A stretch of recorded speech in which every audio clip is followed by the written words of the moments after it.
her unbearable darkness of being. All sorts of people float around us. Some spread cheer, while some seem allergic to the very scent of it. And then there are others with bodies out of sync with minds, but spirit outstripping all else. I know someone who terrifies me because she wants everyone to die. No, she does not want to kill anyone, or at least not with her own hands. But she wants people to die because she considers life to be obscene, especially when there is an excess of life or an excess of joy, which is a powerful expression of life, one would assume. It produces great distress in the person I know. For example, I once told her that I wanted to dance with joy after having found just the right dress. The look of horror in her eyes said, and it did not have anything to do with my lack of dancing skills, that after a certain age, or maybe at all ages, people should not dance with joy, but traipse slowly but certainly towards the final exit, because that is all there is. It is not only stupid, but wrong to forget death. It is never, never to be forgotten. Only the frivolous and the contemptible do so, looking for pleasure. Life is a training for death. She has been prepping me for years about the time that hormones recede, bones become brittle, flesh becomes loose, you become pure resignation. All such things are happening to me, except the last. So I remain a steady source of disappointment to her. As for herself, she tries her best.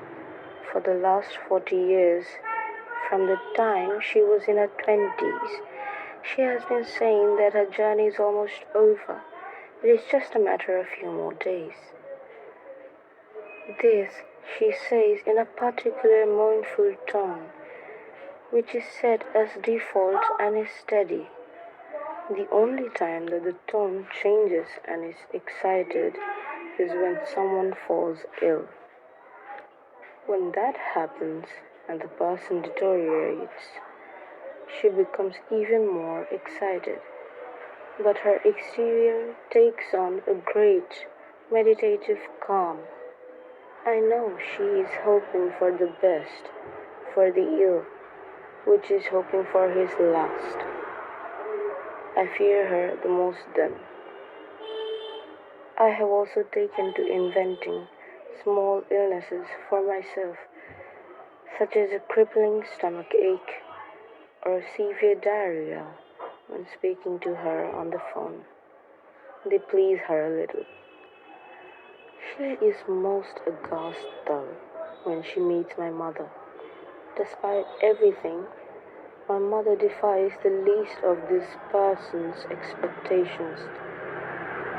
In her late 70s, my mother has been paralyzed for 14 years, which has made her completely bedbound now.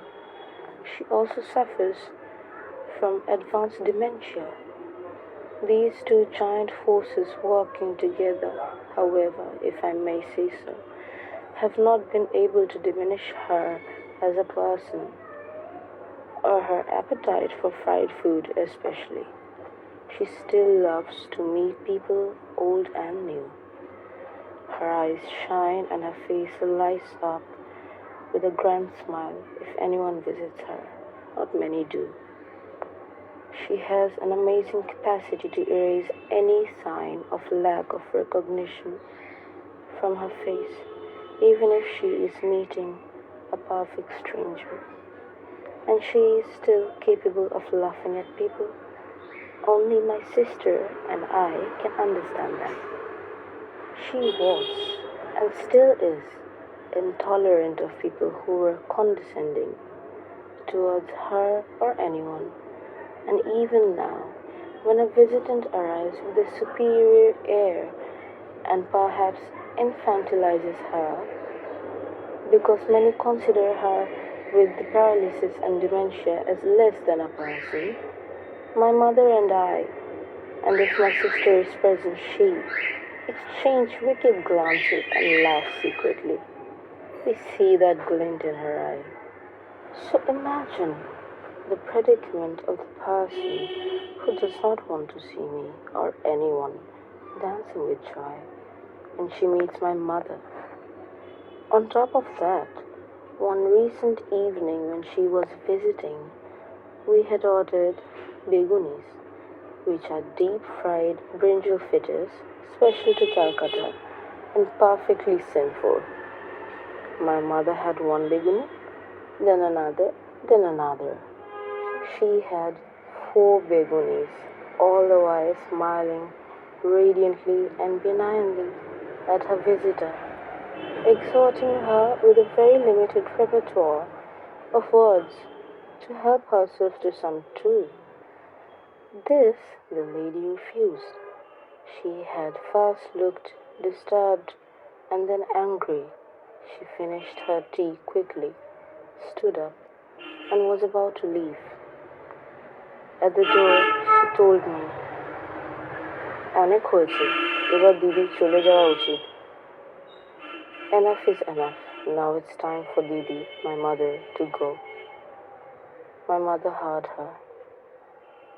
She and I exchanged glances.